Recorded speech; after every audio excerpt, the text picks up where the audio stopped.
O122 Hindi. अध्याय 711 बदला। पिछला अध्याय। अगला अध्याय। एजियोर हॉर्न्स गोरिल्लामन के चेहरे पर उस समय भारी परिवर्तन आ गया जब उसने 4 अग्नि धागों को अपनी ओर आते देखा। उसे तुरंत ही अग्नि धागों का आतंक समझ में आ गया था। न केवल गोरिल्लामन बल्कि मेरे दोस्तों की भी आंखों में अग्नि धागों को देखकर विस्मय था। अपने अनुभव से उन्होंने तुरंत अग्नि धागों की शक्ति को समझ लिया और जानते थे कि यदि उन पर ऐसा कोई हमला हुआ तो उनके पास बचने का कोई मौका नहीं होगा। गोरिल्लामन वहीं रुक गया और भागने से पहले उसने स्वयं को एजियोर ऊर्जा से ढक लिया, जो उसकी रहस्यवादी क्षमता है, लेकिन दुर्भाग्यवश उसने अग्नि धागों की गति की शक्ति को कम करके आंका था। ये अग्नि धागे बहुत धीमे लग सकते हैं, लेकिन वास्तव में वे बहुत तेज हैं। वे एजियोर हॉर्न गोरिल्लामन तक पहुंच गए थे, इससे पहले कि वह पीछे हटने का एक कदम भी उठा सके। Slice slice slice. धागों ने उसे एक सेकंड भी नहीं दिया, इससे पहले कि वे उसे चीर डालें। शक्तिशाली पूर्ण शरीर कवच जो गंभीर सुरक्षा कवच की तरह दिखता था, वह पनीर बन गया क्योंकि यह अग्नि धागों को रोकने में सक्षम नहीं था, क्योंकि उन्होंने नीला सींग वाले गोरिल्लामन के अंगों को काट दिया। थप थप थप। आह! उसके शरीर के साथ उसके सभी 4 अंग जमीन पर गिर गए और वह दर्द में जोर से चिल्लाया। अजीब बात यह है कि जब आग के धागे ने उसके अंगों को काट दिया तो उन्होंने उसके सिर के साथ उसके घावों को भी सील कर दिया था, इसलिए ग्रिम राक्षस के घाव से खून की एक भी बूंद नहीं रिस पाई थी।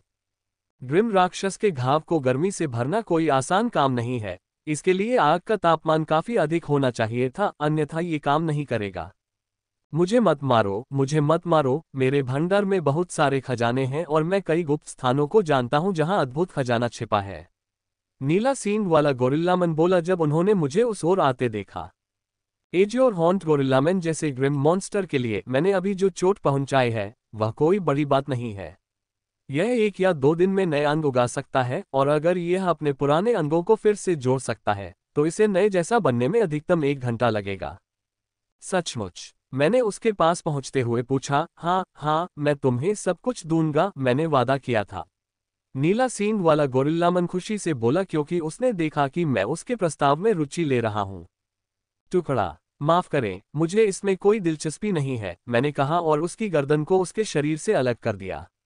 मैं उसे एक साफ सुथरी दर्द रहित मौत देकर उसके प्रति काफी दयालु हूं। अगर ऐसा न होता तो मुझे इतनी बड़ी दौलत और इतनी जल्दी ताकत नहीं मिलती। इसे मारने के बाद मैं नीचे झुका और इसके सामान को इकट्ठा किया, विशेष रूप से भंडारण। मैंने अभी इसका भंडारण उठाया ही था जब मुझे इसमें से एक हल्की प्रतिक्रिया महसूस हुई, जिसे मैंने पहले कभी महसूस नहीं किया था, और मैंने इसमें अपना मन जोड़ने का फैसला किया। और मेरे लिए यह बहुत ही आश्चर्य की बात थी कि मैं इसके अंदर की हर चीज को देखने में सक्षम था, और अगर मैं चाहता तो इसमें से कोई भी सामान निकाल सकता था। यह मेरे लिए एक बड़ा झटका है। मैंने सोचा था कि टॉवर द्वारा परिष्कृत किया गया मैना शुद्धता में महान है, लेकिन मैंने कभी नहीं सोचा था कि यह इतना महान था कि यह मुझे ग्रिम राक्षस की कलाकृति को संचालित करने में मदद करेगा। भंडारण का संचालन करते समय मैंने एक और बात नोटिस की, वह है आसानी। मैं इस भंडारण का संचालन ऐसे कर रहा हूं जैसे यह मानव भंडारण है, मुझे इसमें कोई भी बाधा महसूस नहीं हो रही है। रेचेल ने कहा कि जब वह ग्रिम राक्षस कलाकृतियों का संचालन करती है तो उसे प्रतिरोध महसूस होता है और इसका उपयोग करने के लिए उसे थोड़ा ध्यान केंद्रित करना पड़ता है। ये सभी के लिए एक जैसा है। मैं केवल 2 लोगों को जानता हूं जो ग्रिम राक्षसों की कलाकृतियों को उसी स्तर पर संचालित कर सकते हैं जैसे मनुष्य जुड़वा होते हैं। उन्हें ग्रिम राक्षस के उपकरण का उपयोग करने में कोई समस्या नहीं है। यही कारण है कि सोफिया ग्रिम राक्षसों के जूते का उपयोग कर रही है। वे ऐसा अपने मैना टेम्परेंस क्रिस्टल के कारण कर सकते हैं, जो बहुत उच्च गुणवत्ता वाला है। यहाँ तक कि उन्होंने ग्रिम मॉन्स्टर की कलाकृतियों को संचालित करने में सक्षम होने से पहले अपने मैना टेम्परेंस क्रिस्टल के काफी मैना को आत्मसात कर लिया था, जबकि मुझे अभी अपने नए शोधन इंजन से कुछ मैना को परिष्कृत करना है। इससे मैं ये बता सकता था कि यह चूज क्रशिंग टॉवर कितना भयावह है, और यह सोचने से नहीं बच सकता था कि इसमें और क्या रहस्य छिपे हैं। मैं ग्रिम राक्षस की कुछ कलाकृतियों को संचालित करना चाहता था, लेकिन मैंने खुद को ऐसा करने से रोक लिया। मैंने पहले ही सभी को अंदर तक झकझोर दिया था। अगर मैं अब ग्रिम राक्षस की कलाकृतियों को संचालित करता तो मैं उन्हें आघात पहुंचा सकता था।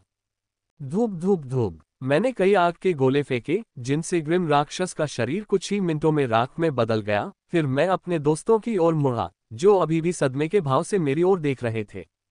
चल द, मैंने थोड़ा जोर से कहा। मेरी आवाज सुनकर वे सब अपने होश में आ गए और मेरी तरफ ऐसे देखने लगे जैसे मैं कोई राक्षस हूं। फ्र ए अवेब ए द ओवल, सीएम। तुमने बिना किसी समस्या के 4 सितारा अभिजात वर्ग को मार डाला है।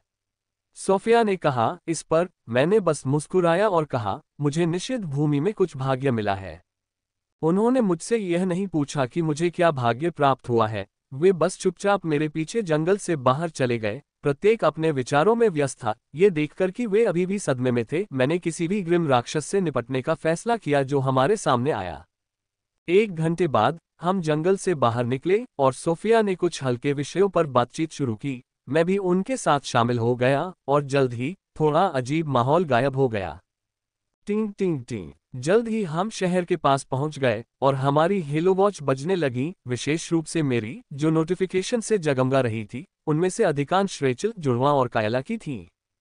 ये वे लोग हैं जिन्हें मेरे लापता होने के बारे में पता था और उन्होंने मुझसे संपर्क करने की कोशिश की थी ताकि मैं शहर वापस न आ जाऊं। मैं अपनी बहन को फोन करके बता दूंगी कि तुम मिल गई हो और उन्हें अब आने की जरूरत नहीं है। रेचल ने कहा। मुझे रेचल और लियो को भी फोन करना होगा। मैंने अभी अभी उनका मेल पढ़ा है। उन्होंने कहा है कि उन्हें अनुमति मिल गई है और वे जल्द से जल्द हवाई जहाज ले रहे हैं। सोफिया ने कहा। मैंने सिर हिलाया। अगले 15 मिनट उन लोगों से संपर्क करने में चले गए जो मुझे खोजने आ रहे थे। मुझे उन्हें अपनी परेशानी के बारे में भी बताना था और उन्हें परेशान करने के लिए उनसे माफी भी मांगनी थी। मुझे आश्चर्य और खुशी हुई ये देखकर कि इतने सारे लोग मुझे खोजने आए थे और आने वाले थे। ग्रिम युद्ध क्षेत्र अब एक अलग चरण में है। लोग हर जगह ओरिजिनल वाटर की तलाश कर रहे हैं। उनके लिए मूल जल की खोज को त्यागना, जो उनके जीवन को बदल सकता था, और मेरी खोज में आना, एक बहुत बड़ी बात है। सामान्य मित्र ऐसा नहीं करते। कल 7 बजे भूलना मत, मैंने कायला और अन्य लोगों से कहा जो अपने अपार्टमेंट की ओर जा रहे थे। मैंने उनके लिए कल का दोपहर का भोजन पकाने का निर्णय लिया था ताकि मैं उनके द्वारा मेरे लिए किए गए कार्यों के प्रति अपना आभार प्रकट कर सकूं। कम से कम मुझे उन मित्रों के लिए तो ऐसा करना चाहिए जिन्होंने मेरे लिए इतना कुछ किया है। जल्द ही हम जुड़वा बच्चों के साथ अपार्टमेंट में पहुंच गए। जबकि सभी नहाने चले गए, मैंने जल्दी से फ्रेश होकर सादा खाना बनाना शुरू कर दिया। हालांकि मुझे बहुत नींद आ रही थी, मुझे बहुत भूख भी लग रही थी और मैं खाली पेट सोना नहीं चाहती थी। इसलिए मैंने तुरंत कुछ सामग्री निकाली और खाना बनाना शुरू कर दिया। यह अच्छा हुआ कि मैंने रेचेल से कुछ जड़ी बूटियां मांग ली, अन्यथा रात का खाना काफी फीका होता।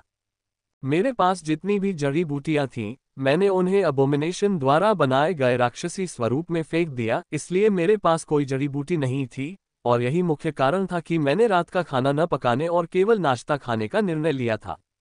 रात्रि भोजन 40 मिनट के भीतर समाप्त हो जाता है और लगभग मौन में खाया जाता है। हर कोई नींद में और थका हुआ होता है, किसी को भी ज्यादा बात करने का मन नहीं होता, यहाँ तक कि सोफिया भी, जो अपनी सासों के बराबर बोलती थी, एकदम चुप थी। क्या तुम आज मेरे कमरे में सोओगी? सफाई खत्म होने के बाद मैंने रेचल से पूछा। ठीक है, रेचल ने सीधे कहा। जब हम कमरे की ओर बढ़े तो मेरे चेहरे पर मुस्कान देखी जा सकती थी। मेरे कमरे में हम दोनों बिस्तर पर एक साथ लेटे थे और रेचल का सिर मेरे कंधे पर था। ये बहुत अच्छा लग रहा था और मैं चाहता हूं कि हम हर दिन ऐसे ही सोएं। यह आखिरी विचार था जो मुझे नींद आने से पहले आया। अगले दिन जब मैं उठा तो सुबह हो चुकी थी। जब मैंने अपने बगल में देखा तो मैंने खुद को रेचल में उलझा हुआ पाया। उसका चेहरा मेरे बहुत करीब था और जब वह सो रही थी तो बहुत शांत दिख रही थी। मैं अपने आप पर नियंत्रण नहीं रख सका और उसके गाल को चूम कर चुपचाप उसे परेशान किए बिना बिस्तर से बाहर निकल आया। मैंने सोचा था कि मैं पूरा दिन सोऊंगा और मैं 5 दिनों से सोया नहीं था, लेकिन मैं 13 घंटे बाद उठा और बहुत अच्छा और पूरी तरह से तरोताजा महसूस किया। मैं नाश्ता बनाने के लिए रसोई की ओर जाने से पहले फ्रेश होने के लिए बाथरूम में चली गई। मैं एक बढ़िया नाश्ता बनाने की योजना बना रही हूँ और मेरे पास इसके लिए सभी सामग्री मौजूद है। इसलिए मैंने बिना समय बर्बाद किए काम शुरू कर दिया और 1 घंटे बाद मेरे सामने शानदार नाश्ता था। मैंने सभी चीजें गर्म बर्तनों और परिरक्षण बक्सों में रख दी और लिविंग रूम की ओर चल दी। लड़कियों के जागने में अभी समय था और मुझे भी बहुत से काम करने हैं।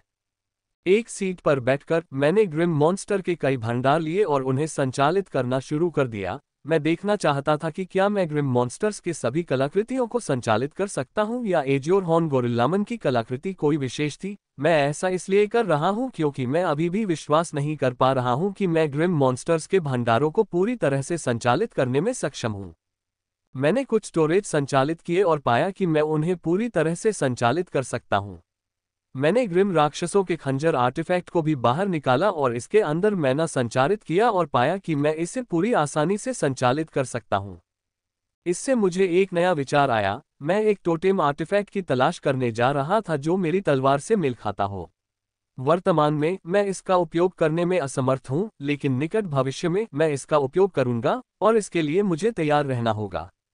अब से मेरे पास मुख्य हथियार के रूप में ग्रेट स्वॉर्ड होगा और मैं अपने पास मौजूद ग्रिम मॉन्स्टर्स आर्टिफैक्ट से ग्रेट स्वॉर्ड चुनने की योजना बना रहा हूं। मैंने हजारों ग्रिम मॉन्स्टर्स को मारा है और उनमें से कई को मैंने भारी ग्रेट स्वॉर्ड्स का इस्तेमाल करके मारा है। मेरे पास कम से कम 10 ग्रेट स्वॉर्ड हैं जो मेरे मानदंडों पर पूरी तरह खरे उतरते हैं। मुझे उन्हें ध्यान से देखना होगा और उनमें से उस एक को चुनना होगा जिसका जादू मेरे लिए सबसे उपयुक्त हो। मैंने ग्रिम मॉन्स्टर्स के भंडार को हटा दिया और जेलीनुमा अर्धपारदर्शी धातु की वस्तु को बाहर निकाल लिया। ये वह मल है जिसे मॉन्स्ट्रोसिटी ने छोड़ा था। यह उस सांचे जितना कीमती नहीं हो सकता जिससे मेरा टोटेम आर्टिफैक्ट बना है, लेकिन यह अभी भी कीमती है और अब मुझे इसका उपयोग ढूंढना है। freewebnovel.com। मेरे पास जो भौतिक ज्ञान है उसके अनुसार कई चीजों की संरचना एक जैसी है और वे इस मल की तरह दिखती हैं। अंतर केवल इतना है कि वे सभी प्राकृतिक रूप से उत्पन्न पदार्थ हैं, जबकि एबोमिनेशन इसे बनाता है। जब मैं ये सब देख रहा था तो मैंने अपने पीछे परिचित कदमों की आवाज सुनी। जब मैंने पीछे मुड़कर देखा, मैंने देखा कि रेचेल हमेशा की तरह अपनी शॉर्ट्स पहने हुए आ रही थी।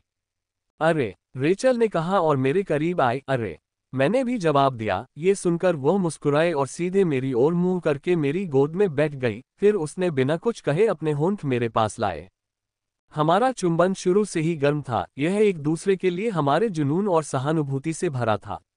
उस चुंबन में हमने पिछले 5 दिनों में एक दूसरे के लिए महसूस की गई सभी भावनाओं को बाहर निकाल दिया। तुम लोग सच में बेशर्म हो, बस एक कमरा ले लो। मैंने हमारे पीछे एक जानी पहचानी आवाज सुनी, लेकिन हम में से किसी ने भी इस पर ध्यान नहीं दिया और चुंबन जारी रखा। लेकिन सोफिया तो सोफिया थी। वह हमारे सामने वाली सीट पर बैठ गई और ऐसे देखने लगी जैसे वह टीवी देख रही हो। उसकी निगाहें इतनी असहज लग रही थी कि न चाहते हुए भी हमने अंततः उसे जाने देने का निर्णय लिया। जब मैंने सोफिया की ओर देखा तो मैंने पाया कि उसके चेहरे पर विजय की मुस्कान थी, जबकि रैना जो थोड़ी दूर थी उसका चेहरा चुकंदर की तरह लाल था। यह क्या है? सोफिया ने पूछा और मॉन्स्ट्रोसिटी का मल अपने हाथ में लिया और उसे देखने लगी। मैं कहना चाहती थी कि यह मल है, लेकिन मैंने खुद को रोक लिया और बेहतर जवाब के बारे में सोचने लगी। ये कुछ ऐसा है जो मैंने निषिद्ध भूमि में पाया है। मैं अभी तक ये निर्धारित नहीं कर पाया हूं कि वह क्या है। मैंने कहा, ऐसा नहीं था कि मैं इसे निर्धारित करने में सक्षम नहीं था। बात सिर्फ इतनी है कि वहां बहुत सारे विकल्प हैं। ये खंडहर में मुझे प्राप्त हुआ एक सांचा जैसा लग रहा था। सोफिया, मुझे इसे थोड़ी देर देखने दो, रेचल ने मेरी गोद से कहा। यह सुनकर सोफिया ने इसे रेचल को दे दिया। ये वास्तव में फफूंद है, केवल इसका रंग अलग दिखता है। रेचल ने निरीक्षण करने के बाद पुष्टि की। मैं मूर्ख कैसे हो सकता हूं कि इसे नोटिस न करूं। मैंने खुद को कोसा। ये सांचे से गिरा था, इसलिए ये सांचा ही होना चाहिए। मुझे जल्द ही इस बात का पता चल जाता, लेकिन प्राकृतिक रूप से बने सांचों को अलग अलग रंगों और अलग अलग बनावट का ज्ञान होता है। कुछ प्राकृतिक रूप से बने सांचों की संरचना भी इसी तरह की होती है, लेकिन कई अन्य चीजें भी ऐसी ही होती हैं। ये फफूंद है, मैंने सोचा और फफूंद के सभी गुणों की तुलना करने के बाद कहा, और लगभग सभी गुण उससे मेल खाते थे। सोफिया ने कहा, काश मैंने भी आपकी तरह मोल्ड से अपना टोटेम आर्टिफैक्ट बनाया होता। मैंने सुना है कि मोल्ड से बनाए गए टोटेम आर्टिफैक्ट सामग्रियों से बनाए गए टोटेम आर्टिफैक्ट से बेहतर होते हैं। उन्होंने जो कहा वह सही है। मोल्ड के माध्यम से बनाई गई कलाकृति बहुत बेहतर है और टोटेम कलाकृतियों के ज्ञान के साथ मैंने भी सुझाव दिया है कि मुझे सामग्रियों पर मोल्ड देना चाहिए। मैं कुछ कहने ही वाला था कि अचानक मुझे कुछ याद आ गया, और जब मैंने सोफिया की ओर बदले की भावना से भरी मुस्कान के साथ देखा तो मेरे चेहरे पर मुस्कान आ गई। उसने कई बार मेरे और रेचल के रिश्ते में खलल डाला था। मैं उससे बदला लेना चाहता था, लेकिन मुझे कभी मौका नहीं मिला। लेकिन अब आखिरकार मुझे मौका मिल ही गया। मेरे पास एक विधि है जो इस सांचे को आपके टोटेम आर्टिफैक्ट में समाहित करने में आपकी मदद कर सकती है, क्या आप इसे चाहते हैं? मैंने उससे मुस्कुराते हुए पूछा। क्या यह मेरे टोटेम आर्टिफैक्ट को शक्तिशाली बना देगा? उसने तुरंत पूछा। दूसरी ओर रेना ने अपनी बहन के व्यवहार को देखकर अपना सिर हिला दिया। उसने मेरे भावों को स्पष्ट रूप से पढ़ लिया था और जानती थी कि उसकी बहन कितनी आसानी से मेरे जाल में फंस जाती है। बेशक, मैं आपको गारंटी देता हूं कि इस मोल्ड के साथ आपकी कलाकृति दोगुनी शक्तिशाली हो जाएगी, मैंने कहा। पैर चलते हैं, मैं इसे जल्द से जल्द अपने टोटेम आर्टिफैक्ट में समाहित करना चाहती हूँ, उसने कहा और प्रशिक्षण हॉल की ओर चलने के लिए खड़ी हो गई। लेकिन ये देखकर कि मैं अभी भी बैठा हूँ, उसने मुझे घूर कर देखा। तुम्हें मेरे लिए एक काम करना होगा, उसके बाद मैं तुम्हें विधि बताऊंगा। मैंने राहेल को अपने पास लाते हुए सहजता से कहा, जो मेरी गोद में बैठी थी। क्या है? आखिरकार उसे कुछ महसूस हुआ और उसने मेरी तरफ थोड़ी सतर्क नजरों से देखा। कुछ नहीं, आपको बस हमारे बीच हुए सभी व्यवधानों के लिए माफी मांगनी होगी और वादा करना होगा कि भविष्य में जब आप हमें संबंध बनाते हुए देखेंगे तो आप हमें परेशान नहीं करेंगे, मैंने कहा। रेचेल ने अपनी सुनने की शक्ति को मेरे सीने से लगा लिया और सोफिया की ओर मुस्कुराते हुए देखने लगी, जिसके चेहरे के भाव काफी हास्यपूर्ण हो गए थे, यहाँ तक कि उसकी बहन भी अपनी बहन की हालत देखकर मुस्कुराए बिना नहीं रह सकी। अचानक सोफी के चेहरे पर गुस्सा आ गया और उसने कुछ कहने के लिए मुंह खोला, लेकिन उसने खुद को रोक लिया और जल्दी से अपने गुस्से को कम कर लिया और एक चमकदार मुस्कान बिखेर दी जो स्पष्ट रूप से मेरी आंखों में देखने से पहले थी। माइकल, मैं तुम्हारे और रेचल के बीच हर समय खलल डालने के लिए माफी चाहती हूँ और मैं वादा करती हूँ कि मैं ऐसा फिर कभी नहीं करूंगी, उसने कहा। हालांकि उसके चेहरे पर एक चमकदार मुस्कान थी, लेकिन मुझे उसकी आंखों में चमक महसूस हुई जो थोड़ी लाल हो गई थी। एक सेकंड के लिए तो मुझे ऐसा भी लगा कि मैं उसकी निगाहों के नीचे जलकर राख हो जाऊंगी। अच्छा, चलो पहले नाश्ता कर लें, उसके बाद मैं तुम्हें विधि बताऊंगी, मैंने कहा और रेचल को मेरे पास बैठने को कहा क्योंकि मैं नाश्ता लाने के लिए चला गया। नाश्ता सुचारू रूप से चला, हम हंसे और बातें की। केवल सोफिया ही थी जिसने ज्यादा बात नहीं की, जो अभी भी मुझे घूर रही थी। अब हम नाश्ता कर चुके हैं, क्या तुम मुझे अब विधि बता सकते हो? नाश्ता खत्म करने के बाद सोफिया ने अधीरता से कहा।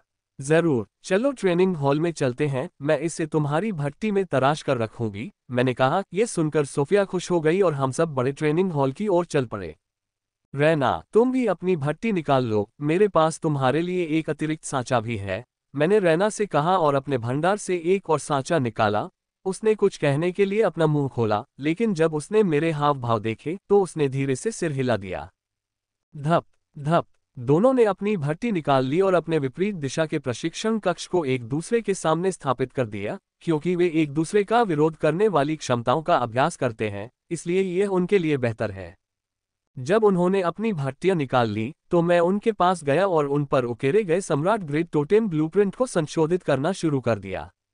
यह विधि टोटेम आर्टिफैक्ट ज्ञान के साथ आई थी, इसलिए एक छोटी सी विधि को समायोजित करने के लिए ब्लूप्रिंट को संशोधित करना बहुत आसान है। 20 मिनट के भीतर मैंने संशोधन पूरा कर लिया। आप लोग अब शुरू कर सकते हैं, मैंने कहा और उन्हें 2 सांचे दिए। उन दोनों ने मेरी ओर देखकर सिर हिलाया और अपनी अपनी भट्टियों की ओर चले गए। जल्द ही वे अपनी भट्टियों पर बैठ गए और मोल्ड को उनके स्थानों पर रख दिया और उसके बाद अपने टोटेम कलाकृतियों को बाहर निकाल लिया और उसके तुरंत बाद गठन को सक्रिय कर दिया। जैसे ही गठन शुरू हुआ, यह मोल्ड की ओर बढ़ने लगा और खुद को उनके चारों ओर लपेटना शुरू कर दिया। कुछ मिनट बाद मोल्ड अपनी अपनी जगह से बाहर तैरने लगे और टोटेम आर्टिफैक्ट की ओर बढ़ने लगे। जल्द ही वे टोटेम आर्टिफैक्ट तक पहुंच गए, इससे पहले कि वे पूरी तरह पिघल जाते और जुड़वां बच्चों के टोटेम आर्टिफैक्ट के चारों ओर लिपट जाते। आधे घंटे बाद जुड़वां बच्चों की कलाकृतियां सांचे में विलीन होने से पहले पूरी तरह पिघल गईं। जुड़वां बच्चों ने तुम्हें 2 दिनों तक खोजा और तुमने उन्हें इतनी अच्छी चीज दी, मैं तुम्हें 5 दिनों तक खोजती रही, उसने कहा और अपनी अधूरी बात मुझे बाकी समझने के लिए छोड़ दी और मेरी ओर प्यार से देखने लगी। चूंकि मैंने पहले ही उसकी कलाकृति बनाने के लिए सांचे का उपयोग कर लिया है, इसलिए मैं उसे सांचा नहीं दे सकता, क्योंकि मुझे पूरा विश्वास है कि रूइन से उसे जो सांचा मिला है वह मेरे पास मौजूद सांचे से कहीं बेहतर गुणवत्ता का है। और अब केवल एक चीज बची है जो मुझे लगता है कि उसके लिए बहुत उपयोगी होगी। चिंता मत करो, मेरे पास एक चीज है जो तुम्हारे लिए बहुत उपयुक्त है, मैंने उसके हाथों को अपने हाथों में लेते हुए कहा। उसने यह नहीं पूछा कि मेरे पास उसके लिए क्या है, वह बस मुस्कुराए और अपने हाथों को मेरे हाथों में समा जाने दिया। ये देखते हुए कि इसमें 1 घंटा और लग सकता है, मैंने वह कुर्सी हटा ली जिस पर हम साथ बैठकर जुड़वा बच्चों को उनके टोटेम आर्टिफैक्ट का पुनर्निर्माण करते हुए देख रहे थे। सामान्यतः टोटेम आर्टिफैक्ट का पुनर्निर्माण नहीं किया जा सकता, इसका पुनर्निर्माण केवल तभी किया जा सकता है जब इसमें एक और टोटेम बीज जोड़ दिया जाए, लेकिन इसमें हमेशा एक अपवाद होता है, और मोल्ड इसका अपवाद है।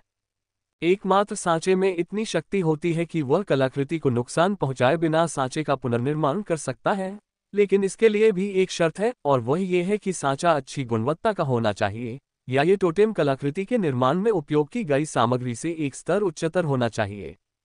केवल जब इन सभी शर्तों का पालन किया जाएगा तभी कोई व्यक्ति अपने टोटेम आर्टिफैक्ट का पुनर्निर्माण करने में सक्षम होगा। टिंग टिंग टिंग। कुछ समय बाद जब मोल्ड और टोटेम आर्टिफैक्ट का विलय हो गया, तो मैंने एक परिचित दृश्य को बहुत छोटे पैमाने पर घटित होते देखा। नवनिर्मित मोल्ड ने उसमें से अशुद्धियां और बेकार भागों को बाहर निकालना शुरू कर दिया। क्या हो रहा है? रेचल ने ऐसा अजीब दृश्य देखकर पूछा। मैं कहने वाला था कि यह मलत्याग है, लेकिन मैंने सोचा कि यह शब्द इस्तेमाल करने के लिए सही नहीं होगा, इसलिए मैंने इसे बदल दिया। यह अशुद्धियों को हटा रहा है, मैंने कहा, समझ में सिर हिलाया और देखना जारी रखा।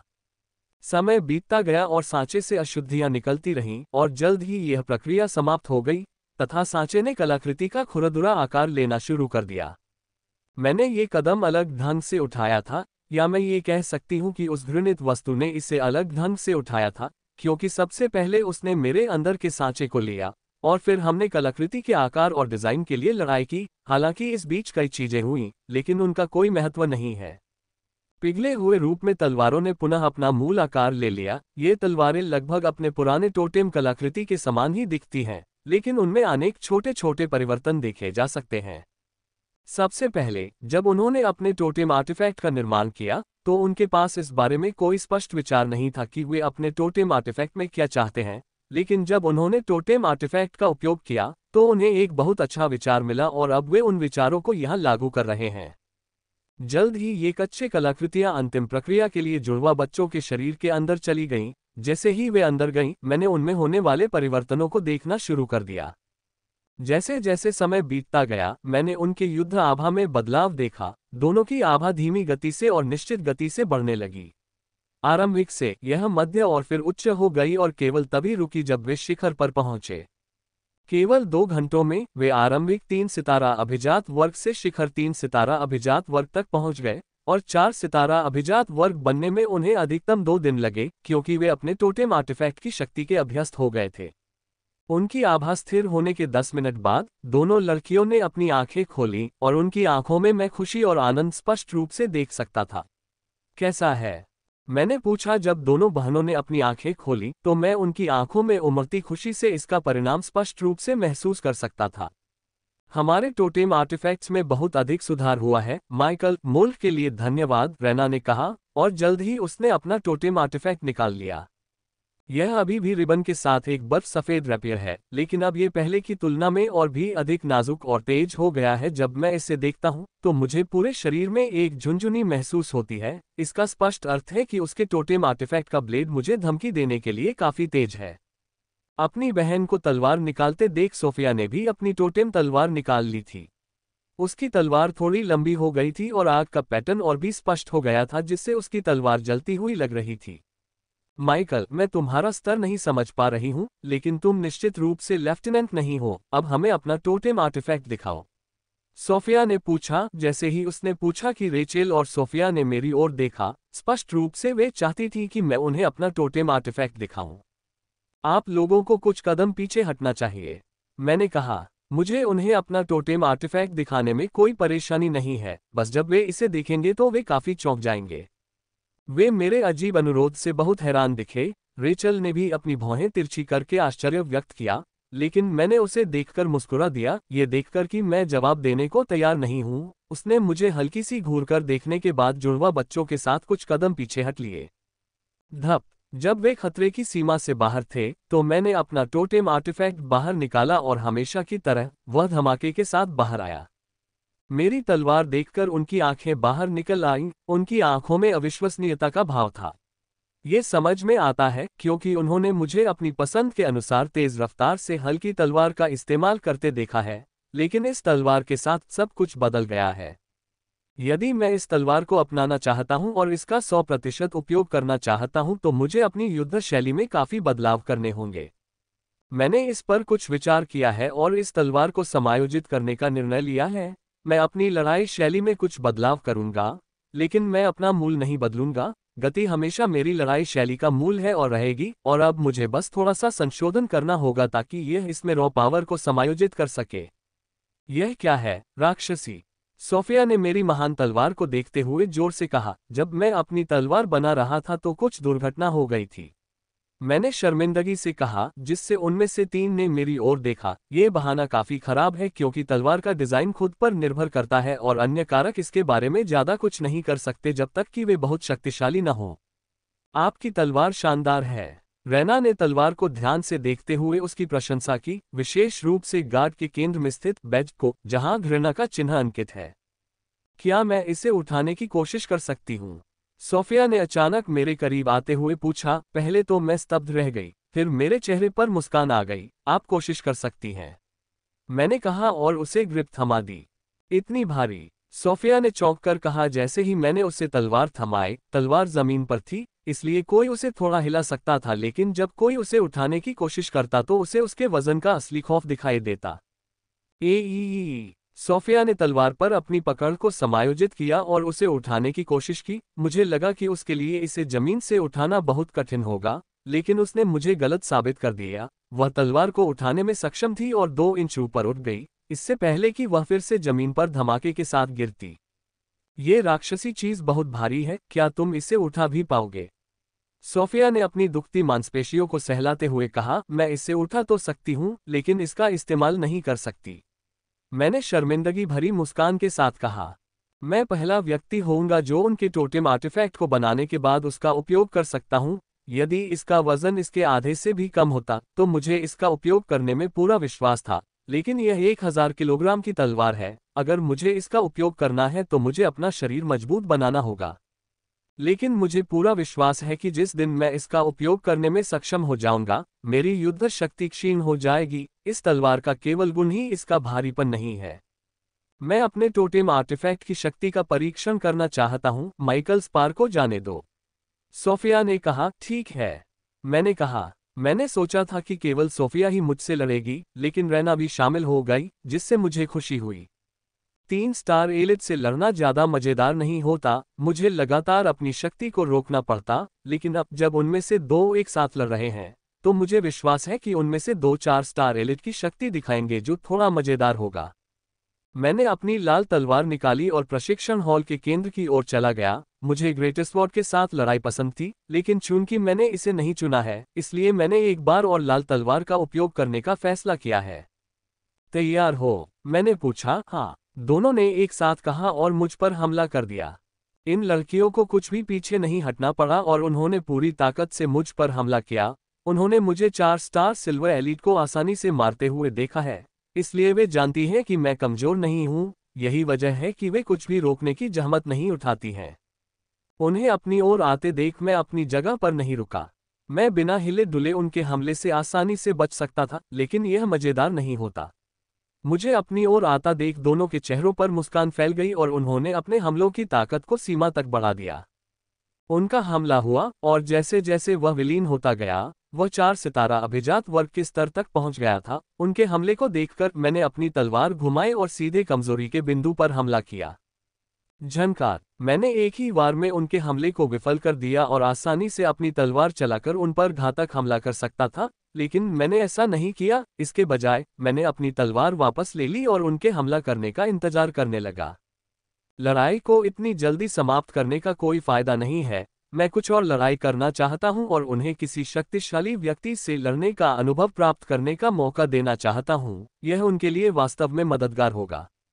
एलेन से लड़ने के अनुभव ने कई बार मेरी जान बचाई है और यही कारण है कि मैं उनके साथ 1 घंटे से अधिक समय तक लड़ता रहता हूं और उनकी टीमवर्क मुझे आश्चर्यचकित करती है। इन बहनों में सचमुच शानदार टीमवर्क है। वे ऐसे लड़ती हैं जैसे वे एक ही व्यक्ति हों। कभी कभी मुझे आश्चर्य होता है कि क्या उनकी बहनों के बंधन और कड़ी मेहनत से कहीं अधिक गहरा संबंध है। हमने 1.5 घंटे तक संघर्ष किया, उसके बाद आखिरकार हमने रुक गए। हम जारी रखते, लेकिन बहनें थक गई थी क्योंकि शुरू से ही उन्होंने मुझ पर हमला करने के लिए अपनी पूरी ताकत लगा दी थी। मुकाबले के बाद मैंने दोपहर का खाना बनाया और अपने जीवन के बारे में बात करते हुए खाया। पूरा दिन ऐसे ही बीत गया और शाम हो गई और मैंने पुराने साथियों और जुड़वा बच्चों के लिए एक भव्य रात्रिभोज की तैयारी शुरू कर दी, जिन्हें कुछ ही घंटों में घर के लिए उड़ान भरनी थी। रात्रिभोज बहुत स्वादिष्ट था, माइकल, काइला ने मिठाई का अंतिम निवाला खाने के बाद चम्मच नीचे रखते हुए कहा। ठीक है, ऐसा होना चाहिए, मैंने इस पर काफी मेहनत की है। मैंने मन ही मन कहा, धन्यवाद, ये बहुत मायने रखता है। मैंने मुस्कुराते हुए जवाब दिया।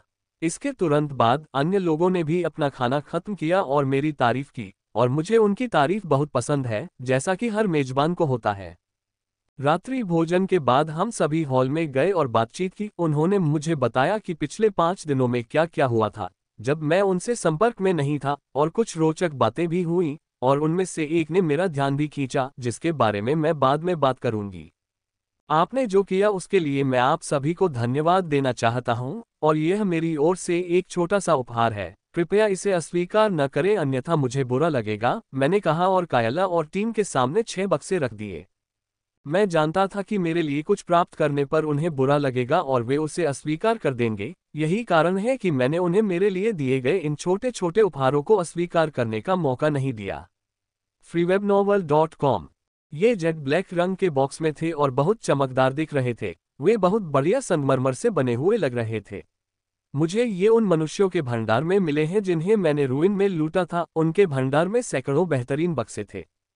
वे उपहार स्वीकार करने में थोड़ा झिझक रहे थे, लेकिन मेरा चेहरा देखने के बाद उन्होंने एक एक करके बक्से उठा लिए। इसमें क्या है? एलेक्स ने पूछा जब उसने बक्सा उठाया और उसे खोलना शुरू किया। इसे यहाँ मत खोलो, इसे अपने घर में खोलो, और जहाँ तक अंदर की चीजों की बात है, वे सभी तुम्हारे लिए बहुत उपयोगी होंगी। मैंने मुस्कुराते हुए उत्तर दिया। मैं बता सकता था कि एलेक्स बॉक्स को खोलना तो बहुत चाहती थी, लेकिन उसने खुद को ऐसा करने से रोक लिया था।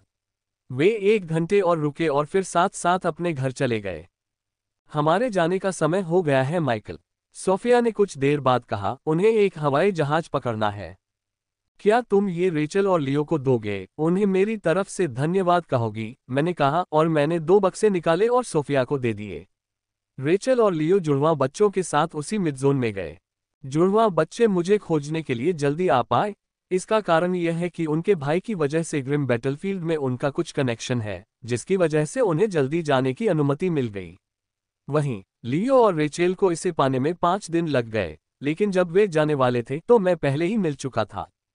हालांकि वे नहीं आ पाए, लेकिन उनके इरादे मेरे लिए काफी हैं। मैं भाग्यशाली हूं कि मुझे ऐसे दोस्त मिले। सोफिया ने मजाक करते हुए कहा, माइकल, आप सबको उपहार दे रहे हैं, क्या आप हमें नहीं देंगे? सोफिया। जैसे ही उसने ये कहा, रैना ने उससे ऊंची आवाज में डांटा, मैं मजाक कर रही थी, जीज, तुम मजाक समझती हो। सोफिया ने शिकायत भरे स्वर में कहा।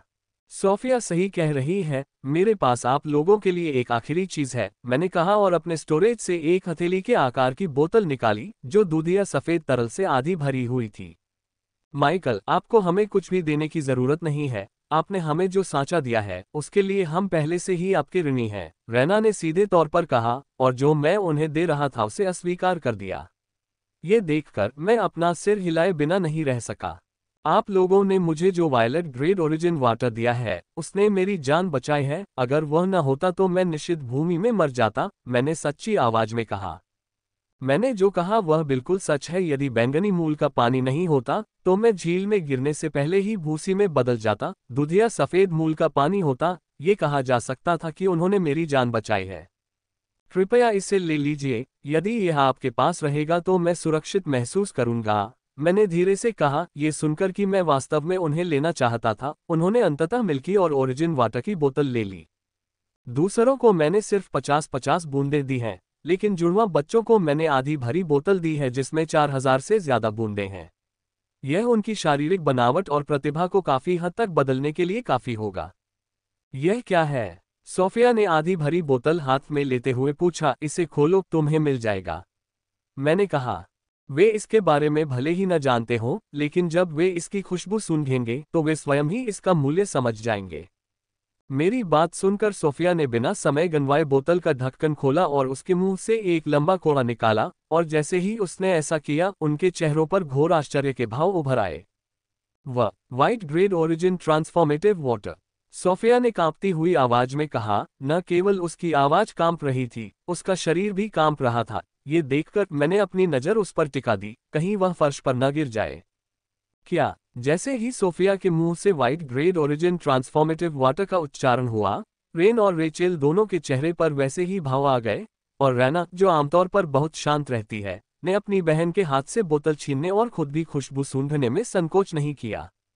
एक मुस्कान इस हास्यपूर्ण व्यवहार को प्रकट करने से नहीं रोक सकी। एक पल के लिए मुझे लगा कि यह रैना नहीं, बल्कि सोफिया स्वयं थी। ऐसा लगता है कि ये बहनें जितनी भिन्न हैं, उससे कहीं अधिक समान हैं। जुड़वा बच्चों की तुलना में रेचेल की प्रतिक्रिया थोड़ी अधिक संतुलित थी। उसने रैना के हाथ से बोतल छीनने से खुद को नियंत्रित किया और मेरी ओर गौर से देखा। उसकी तीव्र निगाहों को महसूस करते हुए मैंने उसके सामने कुछ कहा, जिससे उसके चेहरे पर एक बड़ी मुस्कान आ गई, जिससे पूरा कमरा अतिरिक्त रोशनी से जगमगा उठा। मुझे उसके चेहरे पर ऐसी मुस्कान देखकर थोड़ा आश्चर्य हुआ, क्योंकि जब हम रूइन में थे तब मैंने उसके चेहरे पर ऐसी मुस्कान केवल एक बार देखी थी, जब मैंने उसे अपनी गलती का एहसास कराया था। ये वास्तव में व्हाइट ग्रेड ओरिजिन वाटर है, रैना ने भावनाओं पर नियंत्रण पाने के बाद कहा और मेरी ओर देखा। माइकल, ये बहुत कीमती है, रैना ने कहा, बोतल वापस देने के लिए अपना हाथ आगे बढ़ाया। मैं बता सकता था कि वह यह ओरिजिन वाटर चाहती थी, लेकिन इसकी कीमतीता को देखते हुए उसने इसे वापस करने का फैसला किया था। मैं इसे देखकर भावुक हुए बिना नहीं रह सका। इसे रख लो, मेरे पास अपने लिए कुछ बोतलें और हैं, मैंने दृढ़ता से मना कर दिया, और उसके अड़ियल चेहरे को देखकर उसने अंततः बोतल वापस ले ली। क्या आप मुझे इस व्हाइट ग्रेड ओरिजिन वाटर के बारे में और बता सकते हैं? मैंने पूछा। मैंने इस ग्रेड के बारे में पहले कभी नहीं सुना है, अन्यथा मैं इसे मिल्की व्हाइट ओरिजिन वाटर नहीं कहता। सफेद ग्रेड संतृप्त मूल पानी, ये केवल मध्य महाद्वीप में पाया जाता है और वहां भी यह काफी दुर्लभ है, उन्होंने कहा, और इसके मूल्य और इसके बारे में अन्य विवरण बताना शुरू किया। रैना ने कुछ समय बाद कहा, मेरे भाई को मध्य महाद्वीप में 1000 बूंदें मिली थीं और इससे उसे अपनी विरासत के साथ पूर्ण सामंजस्य स्थापित करने में मदद मिली। उनके समझाने से मुझे मिल्की व्हाइट ओरिजिन वाटर के मूल्य का स्पष्ट विचार प्राप्त हुआ, और मैं ऐसा खजाना पाकर स्वयं को भाग्यशाली महसूस करने से नहीं। वे चले गए हैं, मैंने कहा जब मैंने हवाई जहाज पर बैठे जुड़वा बच्चों को बादलों में जाते देखा। चलो वापस चलते हैं, रेचल ने कहा। मैंने सिर हिलाया और हम हवाई जहाज पर चढ़ने से पहले हवाई अड्डे से बाहर चले गए। हम जल्द ही अपने अपार्टमेंट की इमारत के सामने उतरे और हाथों में हाथ डालकर उसके अंदर चले गए। जब हम अपने अपार्टमेंट में पहुंचे तो रेचेल मुझे सीधे बड़े प्रशिक्षण हॉल में ले गई। फिर उसने मेरा हाथ छोड़ा और फॉर्मेशन ड्राइंग स्याही निकाली। जब मैंने उसकी खुशबू सूंघी तो मैं काफी आश्चर्यचकित हो गई। मुझे उसमें से ब्लैक ग्रेड ओरिजिन वाटर की गंध आई और एक बहुत शक्तिशाली राक्षस के खून की गंध आई, जिससे मुझे थोड़ी सी सिहरन हुई। उसने जो खून इस्तेमाल किया था वह संभवतः लॉर्ड ग्रेड राक्षस का था। इतनी शक्तिशाली स्याही के साथ उसने एक संरचना बनानी शुरू की। पहले मैंने सोचा कि संरचना 1 या 2 मीटर लंबी होगी, लेकिन मेरे आश्चर्य के लिए गोलाकार संरचना ने लगभग पूरे प्रैक्टिस हॉल को घेर लिया था, और इसे बनाने में रेचेल को लगभग 2 घंटे लगे। मैं उसे चुपचाप देखता रहा, और जब वह किसी काम को पूरी एकाग्रता के साथ करती थी तो उसमें जो शान दिखती थी, उसे देखकर मैं आश्चर्यचकित हुए बिना नहीं रह सका। जब उसने संरचना का चित्र बनाना समाप्त कर लिया तो वह मेरी ओर आए और चुपचाप अपना हाथ बढ़ाया। मैं जानता था कि उसका क्या मतलब था, और बिना कुछ कहे मैंने एक बोतल निकाली जो पूरी तरह से व्हाइट ग्रेड ओरिजिन वाटर से भरी हुई थी। जागृति के लिए 1000 बूंदें पर्याप्त होंगी, उसने कहा, और बोतल को अपने स्टोरेज में रखने से पहले उसने एक छोटे कटोरे में 1000 बूंदें निकाली। ये देखकर मेरे चेहरे पर मुस्कान आ गई। उसके बाद उसने सामान निकालना शुरू किया और सामान को देखा, यहाँ तक कि मुझे भी थोड़ा आश्चर्य हुआ। इनहेरिटेंस ने मुझे जो थोड़ी बहुत यादें दी हैं, मूल जल को छोड़कर, अनुष्ठान को मेरे अंदर इनहेरिटेंस को जगाने के लिए भी ऊर्जा की आवश्यकता है, बहुत सारी और बहुत सारी ऊर्जा, राहेल ने कहा, क्योंकि उसने संरचना पर लाखों मैना क्रिस्टल अपलोड किए थे। माना क्रिस्टल अंगूठे के नाखून से छोटे होते हैं, लेकिन जब किसी के पास 20 मिलियन से अधिक होते हैं तो ये पूरे गठन को भरने के लिए पर्याप्त होता है और अब केंद्र में लगभग 1 मीटर के घेरे को छोड़कर पूरा गठन माना क्रिस्टल से भरा हुआ है। हॉन्फना, मैंने सोचा था कि वह समाप्त हो चुकी है, लेकिन जब वह संरचना में प्रवेश करेगी तो उसने मुट्ठी के आकार की एक चीज निकाली, जिसने मुझे इतना डरा दिया कि मैं मौके पर ही कांपने लगा और डर के मारे कुछ कदम पीछे हट गया। उसने जो चीज निकाली थी वह विश्वटीय से भी अधिक डरावनी है। कौन, कहाँ से तुम्हें वह वेपोराइजर मिला? मैंने कांपती आवाज में पूछा। उसके हाथ में जो चमकदार काला पत्थर है वह एक जाना माना कॉस्मिक बर्स्टर है। हालांकि उसके हाथ में जो है वह सबसे निम्न श्रेणी का है, लेकिन ये पूरे शहर और उसके आसपास के क्षेत्र को वाष्पीकृत करने के लिए पर्याप्त है। मैं इसके बारे में इसलिए भयभीत हूं क्योंकि यह चीज बहुत अस्थिर है। जरा सी गलती और यह पूरे शहर को भाप बना देती है। यह इतना खतरनाक था कि ग्रिम बैटलफील्ड ने इसे ग्रेड 1 खतरे की श्रेणी में रखा था। अगर किसी के पास यह पाया जाता तो उसे कठोरतम सजा दी जाती, यहां तक कि सीधे मृत्युदंड भी दिया जा सकता था। जागृति के लिए मुझे बहुत ऊर्जा की आवश्यकता होगी, और यह है, इसका उपयोग किए बिना 100 मिलियन भी पर्याप्त नहीं होंगे। उसने कहा, यह बहुत अस्थिर है रेचल। मैंने उसे उसकी मुख्य बात याद दिलाई। जितनी जल्दी हम उस चीज का निपटान कर देंगे उतना ही बेहतर होगा, क्योंकि अगर किसी को पता चल गया कि वह चीज हमारे पास है तो हमारी जान को बहुत बड़ा खतरा हो सकता है। मेरा विश्वास करो, ये संरचना अद्वितीय है। यह ऊर्जा के सबसे अस्थिर स्रोत को भी स्थिर बना सकती है। रेचल ने कहा कि मैं आपत्ति में कुछ कहने जा रही थी, लेकिन इस अजीब संरचना में उसका आत्मविश्वास देखकर मैंने उस पर भरोसा करने का फैसला किया है। मेरा व्यवहार देखकर उसके चेहरे पर मुस्कान खिल गई और उसने मेरे होठों पर एक लंबा भावुक चुंबन दे दिया। उस चीज के पास रहना आसान नहीं है। अगर मेरी जगह कोई होता तो दुम दबाकर जितना हो सके दूर भाग जाता। उसने चुंबन छोड़ दिया और वह सबसे अधिक अपेक्षित काम किया जिसकी मैंने कभी कल्पना भी नहीं की थी।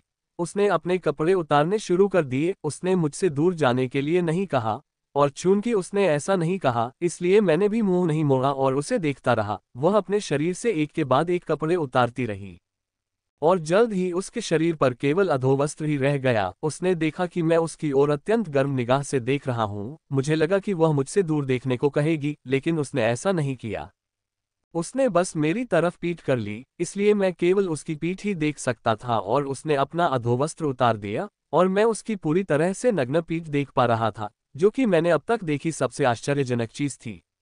उसकी बिल्कुल चिकनी पीठ और वो गांड जिसे मैं बस अपने हाथों से दबाना चाहता था। मेरे अच्छे आत्मनियंत्रण के कारण ही मैं खुद को उसे तबाह करने से रोक पाया था। किसी कारणवश रेचेल कुछ सेकंड के लिए अपने स्थान पर रुकी रही। उसके बाद वह मैना क्रिस्टल के एक बड़े भार में चली गई, जबकि मैं उसके अद्भुत नितंब को तब तक देखता रहा जब तक वह मेरी दृष्टि से ओझल नहीं हो गया।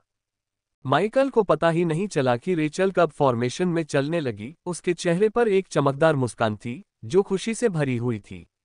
अगर माइकल ने यह मुस्कान देखी होती तो वह निश्चित रूप से उसमें खो जाता। जल्द ही रेचल संरचना के केंद्र तक पहुंच गई और मेरी ओर मुड़ने से पहले उसके केंद्र पर बैठ गई। मैना क्रिस्टल की रुकावट के कारण मैं केवल उसकी गर्दन और ऊपर का हिस्सा ही देख पा रहा था।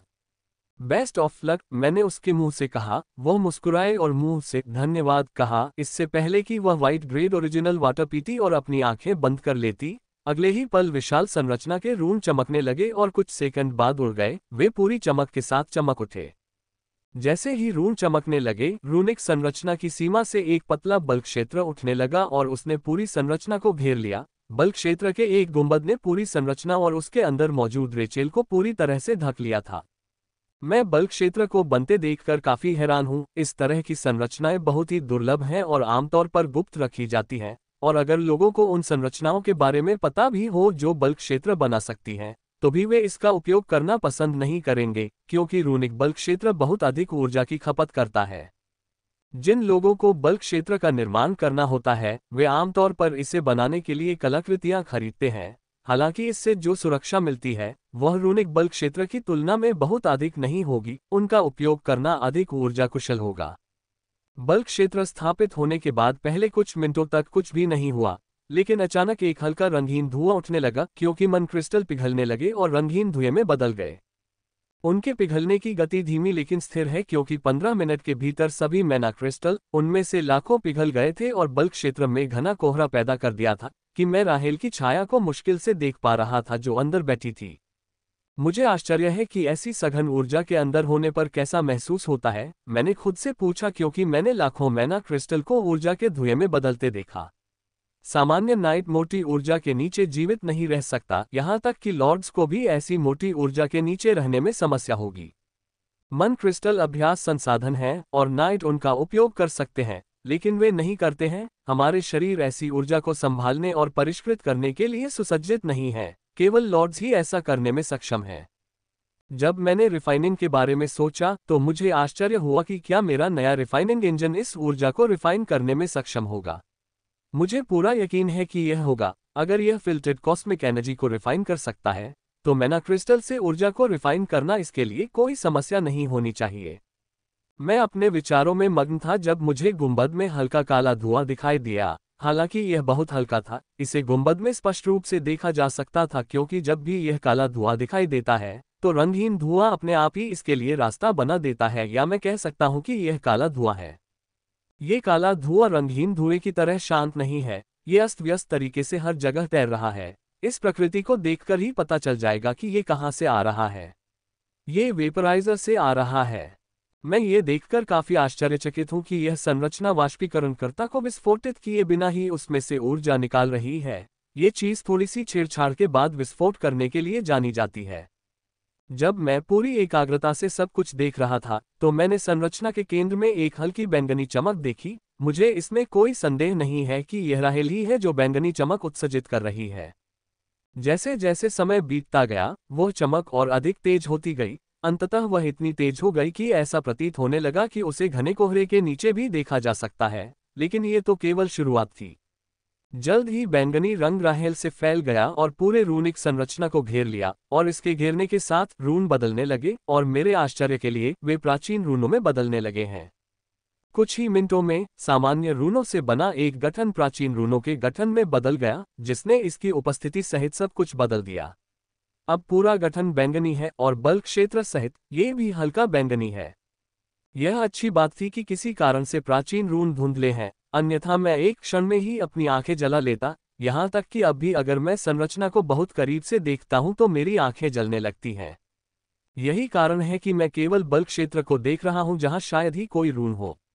प्राचीन रून के आने के बाद अंदर बड़ा परिवर्तन हुआ। ये प्राचीन संरचना एक सेकंड के भीतर वेपोराइजर से सारी ऊर्जा निकालने में सक्षम है। मुझे ये देखकर आश्चर्य नहीं हुआ कि प्राचीन रूनों के साथ ये संरचना कम से कम 1000 गुना अधिक शक्तिशाली हो गई थी, इसलिए वेपोराइजर रॉक से कुल निष्कर्षण ऊर्जा कोई बड़ी बात नहीं है। कुछ मिनट बीत गए, कुछ नहीं हुआ, या मैं ये कह सकता हूँ कि कोहरा मेरी दृष्टि को इतना अस्पष्ट कर रहा था कि मैं कुछ भी देखने में सक्षम नहीं था। लेकिन समय बीतने के साथ मैंने कुछ नोटिस किया था। रेचेल्स अपने आसपास की ऊर्जा को अपने अंदर खींच रही है। उसकी गति धीमी प्रतीत होती है, लेकिन जब कोई देखता है कि उसके आसपास कितनी ऊर्जा है तो यह अत्यंत तेज है। ये लगभग 25 मिलियन मनन क्रिस्टल और एक मुट्ठी आकार के वेपोराइजर की ऊर्जा है, जिसमें कम से कम 100 गुना अधिक ऊर्जा होनी चाहिए। कमजोर शरीर में इतनी अधिक मात्रा में ऊर्जा ले जाना एक चौंकाने वाली बात है। मैंने आधे घंटे तक और देखा, फिर मैंने नजरें फेर ली और अपने होलोवॉच पर कुछ बटन टाइप किए, और जल्द ही बिग ट्रेनिंग हॉल की बाईं दीवार गायब हो गई और छोटा प्रशिक्षण कक्ष दिखाई देने लगा। सभी प्रशिक्षण कक्ष आपस में जुड़े हुए हैं। अगर कोई एक बड़ा प्रशिक्षण हॉल चाहता है तो उसे बस दीवार को हटाना होगा। दीवार के गायब हो जाने के बाद मैं प्रशिक्षण कक्ष में गया और अपने भंडारण से 13 तलवारें निकाली। मुझे नहीं लगता कि रेचेल का जागरण बहुत जल्दी खत्म होने वाला है और पूरी प्रक्रिया को देखने का कोई फायदा नहीं है, इसलिए उस समय मैं कुछ प्रशिक्षण और जो काम मुझे करने हैं कर सकता हूं। मेरे सामने जो 13 शब्द हैं वे तलवार हैं जो मेरे मापदंड पर खरी उतरती हैं। वे सभी महान तलवार हैं और मेरी तलवार के समान लंबाई और चौड़ाई वाली हैं। अब मुझे उनमें से एक को चुनना है। मैं जो तलवार चुनूंगा वह इस बात पर निर्भर करेगा कि उसमें क्या जादू है, इसलिए बिना समय बर्बाद किए मैंने एक के बाद एक तलवार का निरीक्षण करना शुरू कर दिया। सभी तलवारें उच्च गुणवत्ता वाली हैं और उनमें बहुत जादू है। मैं अपने हाथ में ली गई प्रत्येक तलवार को चुनना चाहता था, लेकिन मैंने खुद को नियंत्रित किया और बड़ी सटीकता के साथ प्रत्येक तलवार का निरीक्षण किया। मैंने न केवल उनके जादू की जांच की, बल्कि यह भी देखा कि वे मुझसे परिचित हैं या नहीं, और अंततः लगभग 2 घंटे बाद मैंने तलवार को चुना। यह एक तलवार है जिसमें भूरे रंग का धातु का ब्लेड और नीले रंग का हैंडल है। यह ऊंचाई में समान है लेकिन इसकी चौड़ाई अधिक है और इसका वजन लगभग 300 किलोग्राम है, जो कि मेरी वर्तमान क्षमता के साथ संभालने की सीमा है। इसमें भार का जादू था, यदि मैं चाहूं तो इसका भार बढ़ा सकता हूं, और यही मुख्य कारण है कि मैंने दूसरी तलवार को चुना, जो मुझे पसंद थी। उस तलवार में घातक कंपन का जादू था। अगर मैंने वह तलवार चुनी होती तो तलवार चुनने का पूरा उद्देश्य ही खत्म हो जाता। मैं इस तलवार का इस्तेमाल इसलिए कर रहा हूं क्योंकि मैं ग्रेटस्वॉर्ड से लड़ने और उसके वजन का आदी होना चाहता हूं। इस तलवार से मैं दोनों का आदी हो सकता हूं। जैसे जैसे मैं आगे बढ़ता गया, मैं तलवार का वजन बढ़ा सकता था जब तक कि मैं 1000 किलोग्राम की तलवार का उपयोग करने में सक्षम नहीं हो गया। भनभनाना। मैंने सभी अन्य हथियार वापस भंडारण में रख दिए और तलवार उठा ली, जो काफी भारी है। अब तक मैंने जो सबसे भारी तलवार इस्तेमाल की है वह मेरी लाल तलवार है, जो लगभग 12 किलोग्राम की थी, लेकिन ये तलवार उससे 25 गुना अधिक मजबूत है। इसका उपयोग करना सीखना काफी चुनौतीपूर्ण होगा, लेकिन मैं इसके लिए तैयार हूं और जल्द ही मैं इसका प्रयोग उसी कुशलता से करूंगा जिस कुशलता से मैंने अपनी लाल तलवार का प्रयोग किया था। राहेल को अभी भी मेरे चारों ओर की ऊर्जा को अवशोषित करते हुए देखकर मैंने अपनी नज़र तलवार पर घुमाई जो मैंने अपने हाथ में पकड़ी हुई थी। अब जब मैंने तलवार उठा ली है तो इसके साथ अभ्यास करने का समय आ गया है, मैंने तलवार उठाते हुए सोचा। तलवार उठाते हुए मैंने घड़ी तलवार शैली की 24 चालों का अभ्यास करना शुरू कर दिया। यह अब तक की सबसे अच्छी लड़ाई शैली है जिसे मैंने सीखा है, और इस अनुभूति के माध्यम से मुझे इसकी मूल बातें अच्छी तरह से समझ में आ गई हैं, इसलिए मैंने सीधे इसका अभ्यास करने का फैसला किया। मैंने क्लॉक स्वॉर्ड स्टाइल का अभ्यास करना शुरू किया, और सच कहूं तो मैं इसमें बहुत बुरा था। मेरी चाल में खामियां थीं, मेरा संतुलन सही नहीं था, और तलवार पकड़ते समय मेरी भुजाएं कांप रही थीं। तलवार काफी भारी थी और सिर्फ आधे घंटे के अभ्यास के बाद ही मुझे अपनी मांसपेशियों में दर्द महसूस होने लगा और हल्की थकान महसूस होने लगी। ये बहुत ही आश्चर्यजनक था, लेकिन इससे मुझे और भी प्रेरणा मिली कि मैंने और भी अधिक लगन के साथ अभ्यास जारी रखा। मैंने देर रात तक अभ्यास किया, जब तक तलवार मेरे हाथ से छूटी। मैं पसीने से पूरी तरह भीग चुका था और चलने की भी ताकत नहीं बची थी। भारी तलवार चलाना बहुत मुश्किल है, अगर कोई इससे लड़ना चाहता है तो उसके पास काफी ताकत होनी चाहिए। मैंने इसके साथ मुश्किल से 7 घंटे अभ्यास किया था, लेकिन मैं पहले से ही इतना थक गया हूँ। यदि मैंने लाल तलवार के साथ अभ्यास किया होता तो वर्तमान में मेरे पास अभी भी कई उच्च तीव्रता वाली लड़ाइयाँ लड़ने की ऊर्जा होती। ग्रिम राक्षस अपनी अपार ऊर्जा और उच्च जीवन शक्ति के कारण भारी हथियारों का उपयोग करते थे, जिससे उन्हें अद्भुत कच्ची ताकत मिलती थी। प्रत्यक्ष युद्ध में मुझे उनकी कच्ची शक्ति के विरुद्ध संघर्ष करने के लिए इस तकनीक का उपयोग करना पड़ता है।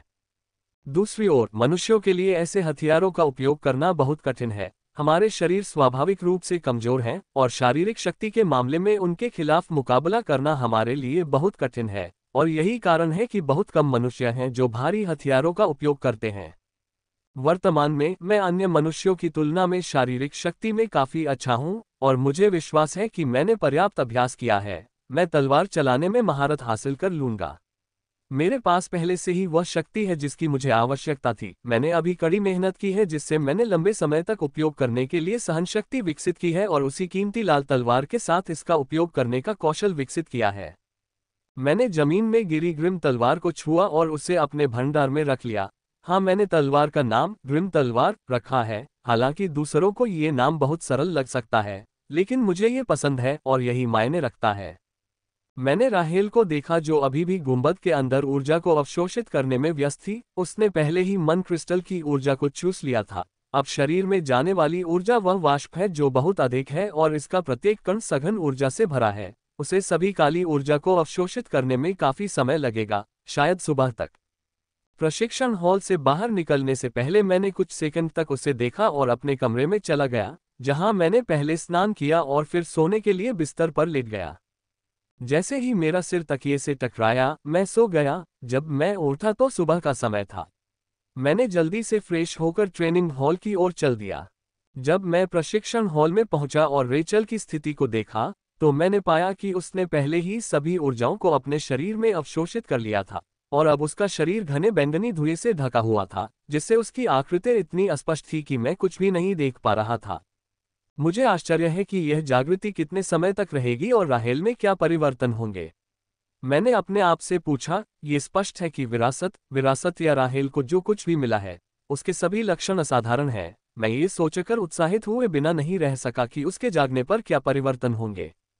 मुझे कड़ी मेहनत करनी होगी ताकि जब वह जागेगी तब भी मैं उसके खिलाफ लड़ने में सक्षम रहूंगी। मैं उसे 10 मिनट तक देखती रही, फिर मैं रसोई में चली गई और खुद नाश्ता बनाने लगी। मुझे कुछ ऐसा महसूस हुआ जिससे मेरे चेहरे पर मुस्कान आ गई। चबाओ चबाओ। एशलिन मेरे पास से बाहर आई और जैसे ही वह बाहर आई उसने भोजन की मांग शुरू कर दी। आपको आधे घंटे तक इंतजार करना होगा, मैंने कहा और इस बीच खाने के लिए उसे उसके पसंदीदा नाश्ते का एक पैकेट दिया। फ्रीवेब नॉवल कॉम। एशलिन, क्या तुमने मुझे उस बड़े बुरे राक्षस से बचाया? मैंने उसके मन में अबोमिनेशन की छवियां पेश करते हुए पूछा। चबाओ चबाओ चबाओ। उसने कुछ बार चहकते हुए मुझे बताया कि उसने महसूस किया था कि मैं खतरे में हूं और वह मेरी मदद करने आई थी, लेकिन उसे याद नहीं था कि उसके बाद क्या हुआ था क्योंकि वह बेहोश हो गई थी और जब वह बेहोशी से जागी तो उसने पाया कि मैं सुरक्षित था, इसलिए वह चमत्कारी फल की ऊर्जाओं को पचाने के लिए वापस चली गई। ये सुनकर मैं अपनी कनपटी पर हाथ रखे बिना न रह सका कि यह मूर्ख पक्षी कभी भी महत्वपूर्ण बातें याद नहीं रखता। चमत्कारी फल से तुम्हें किस तरह की क्षमताएं प्राप्त हुई? मैंने अचानक उससे पूछा जब मुझे याद आया कि उसने कच्चा चमत्कारी फल खाया था। उसने जो कच्चा चमत्कारी फल खाया था उसमें 3 तरह की ऊर्जाएं थीं। एक ऊर्जा अंतरिक्ष से संबंधित थी, जबकि दूसरी निगलने से संबंधित थी, और तीसरी जीवन ऊर्जा थी जिसे उसने मुझमें संचारित किया था और जिससे एक छोटा सा सांप बनाया था। चबाओ चबाओ चबाओ चबाओ। अब मैं उसके छोटे से सिर पर वार करना चाहता था। उसने कहा कि ऊर्जाएं इतनी अव्यवस्थित थीं और वह पूरी तरह से उन्हें पचाने में लगी हुई थी कि वह ये नहीं देख पा रही थी कि वे क्या बन गईं। इसलिए वह इन क्षमताओं के बारे में तभी जान पाएगी जब वे प्रकट होंगी या वह ये समझ लेगी कि उनका उपयोग कैसे किया जाए। मैंने आधे घंटे में नाश्ता तैयार कर लिया जिसे हम दोनों ने दोपहर के भोजन के रूप में खाया। खाने के बाद वह फिर से सो गई जबकि मैं प्रशिक्षण हॉल में चला गया। रेचेल की हालत में ज्यादा बदलाव नहीं आया था, वह अभी भी बैंगनी धुएं में लिपटी हुई थी, और उसके साथ यह बदलाव हुआ था कि जिस बैंगनी धुएं में वह लिपटी हुई थी वह और भी अधिक गाढ़ा हो गया था। मैंने शरीर की सफाई विधि का अभ्यास शुरू करने से पहले 1 मिनट तक उसे देखा। मैं कल अभ्यास करने जा रहा था, लेकिन मैं तलवार चलाने के अभ्यास में इतना व्यस्त हो गया कि मैं इसके बारे में पूरी तरह से भूल गया, और जब मुझे इसके बारे में याद आया तो मैं शरीर की सफाई अभ्यास करने के लिए बहुत थक गया था। जब मैं बॉडी क्लीनिंग तकनीक का प्रदर्शन कर रहा था तो मैंने अपने रिफाइनमेंट इंजन का उपयोग करने की कोशिश की, लेकिन मैं असफल रहा। रिफाइनमेंट इंजन के लिए पूरी एकाग्रता की आवश्यकता होती है, अन्य काम करते समय इसका उपयोग नहीं किया जा सकता।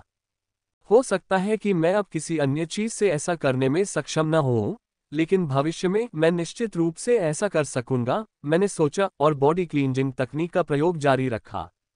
जल्द ही मैं 5वीं चाल पर पहुंच गया और सांप बाहर आ गया। वह 2 दिन पहले की तरह ही काफी कमजोर और छोटा लग रहा था। ये देखकर मुझे थोड़ी शर्म आई क्योंकि मैंने उस छोटे सांप से कहा था कि जैसे ही मुझे समय मिलेगा मैं उसे खाना खिला दूंगा, लेकिन मैंने ऐसा नहीं किया। इस बार जब छोटा सा सांप बाहर आया तो मुझे उसे ग्रे ऊर्जा तक ले जाने की आवश्यकता नहीं पड़ी। वह स्वयं ही वहां चला गया और तेज गति से पानी पीना शुरू कर दिया। जैसे जैसे वह ऊर्जा पीता गया उसकी बैंगनी त्वचा चमकने लगी और उसका आकार भी बढ़ने लगा। जैसे जैसे वह बड़ा होता गया उसने ज्यादा से ज्यादा ऊर्जा खाना शुरू कर दिया और कुछ ही मिनटों में उसने मेरे शरीर में मौजूद ग्रे एनर्जी को खत्म कर दिया। ये देखकर पहली बार मुझे लगा कि काश मेरे शरीर में और भी ग्रे एनर्जी होती। यदि यह 5 गुना अधिक होता तो यह मुझे फिर से स्तर ऊपर लाने के लिए पर्याप्त होता, लेकिन दुर्भाग्य से मेरे शरीर में कोई ग्रे ऊर्जा शेष नहीं है। ग्रे ऊर्जा को खाने के बाद यह मेरे शरीर में मौजूद अन्य ऊर्जाओं की ओर बढ़ गया था, जिसे इसने रिकॉर्ड समय में खत्म कर दिया था, और अब यह अधिक ऊर्जा के लिए इधर उधर देख रहा है। ऐसा लगता है कि मुझे कल से औषधीय राक्षस मांस का सेवन बढ़ाना पड़ेगा, मैंने सोचा। मैंने प्रदर्शन जारी रखा और केवल तभी रोका जब मैं अपनी सीमा तक पहुंच गया। उस समय तक मैंने शरीर की सफाई तकनीक में थोड़ी प्रगति की थी। विस्मयादिबोधक चिन्ह। मैं अभी शरीर को साफ करने की एक तकनीक करने के बाद अपनी थकान से उबरा ही था कि मैंने देखा कि बैंगनी रंग के धुएं ने पूरे गुंबद को भर दिया था और उसके अंदर हल्की बैंगनी रंग की बिजली चमकती हुई दिखाई दे रही थी। ये तो बहुत बड़ा परिवर्तन है। मैंने बैंगनी धुएं में बिजली की चमक को देखकर सोचा, जैसे जैसे समय बीतता गया, बैंगनी धुआं और अधिक गाढ़ा होता गया और इसके अंदर चमक की दर भी बढ़ती गई। गुंबद के अंदर का ये दृश्य इतना सुंदर लग रहा था कि मैं इसे आधे घंटे तक देखता रहा, फिर अचानक अपना सिर हिलाते हुए बाहर निकल आया। मैंने अपने और गुंबद के बीच थोड़ी दूरी बना ली ताकि यह मुझे मेरे काम से विचलित न कर सके, क्योंकि इसके लिए मुझे बहुत ऊर्जा की आवश्यकता होती है। मैं थोड़ी दूर पर बैठ गया और अपने भंडार से एक छोटी सी चीज निकाली। ये सब एक नाखून के बराबर आकार की है। ये औषधीय राक्षस के मूल का कण है, जिसे खाने से मैं पहले बहुत डरता था। यहाँ तक कि सबसे निचले स्तर के औषधीय राक्षसों का मूल भी मेरे शरीर में कंपन पैदा करने में सक्षम था। यह मूल ही है जहाँ उनके द्वारा खाई गई दवाओं का असली सार संग्रहित है। अंदर की दवा ऊर्जा इतनी शक्तिशाली है कि सामान्य प्रमुख चरण भी इसे खाने से विस्फोट कर सकता है। मैं ऊर्जा को परिष्कृत करने के लिए औषधीय राक्षस कोर के इस छोटे कण का उपयोग कर रहा हूँ। मुझे पता है कि मेरा शरीर इससे बड़े को संभाल सकता है, लेकिन इसकी कोई आवश्यकता नहीं है क्योंकि यह शोधन के लिए पर्याप्त से अधिक होगा। मैंने उस पतले कण को अपने होठों पर रखा और अगले ही पल वह पूरी तरह पिघल गया और औषधीय ऊर्जा की एक बड़ी धार में बदल गया और मेरे शरीर के चारों ओर घूमने लगा।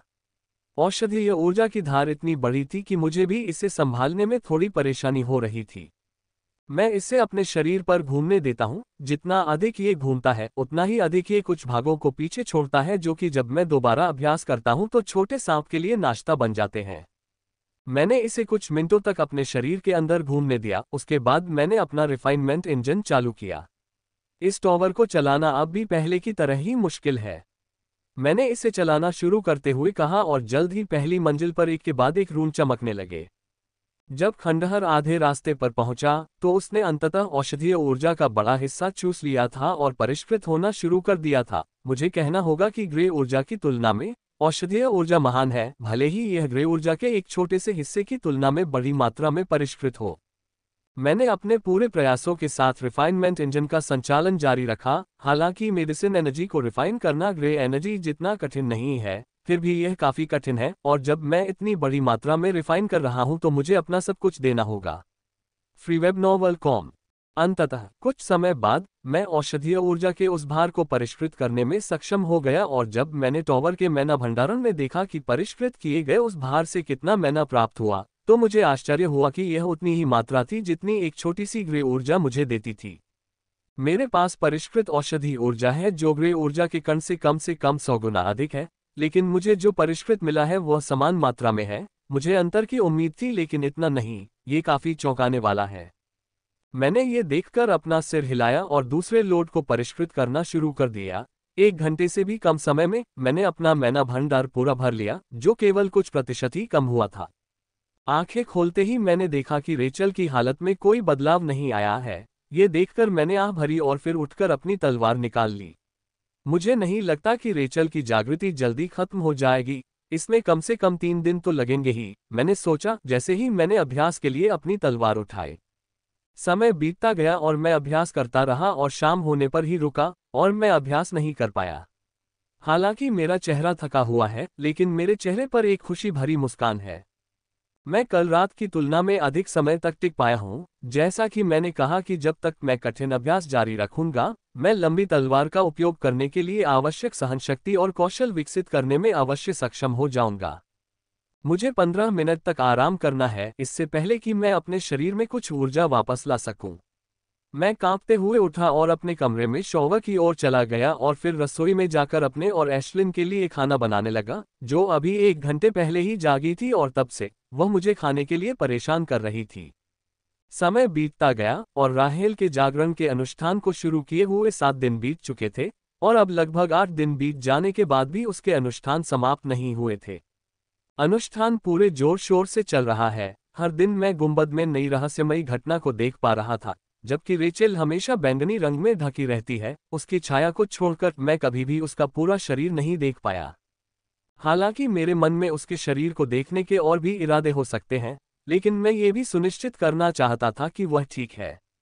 गुंबद ने मेरी सभी इंद्रियों को अवरुद्ध कर दिया था, सिवाय ये देखने के कि अंदर क्या हो रहा था। मैं कुछ भी महसूस नहीं कर पा रहा था, चाहे मैंने कितनी भी कोशिश की हो।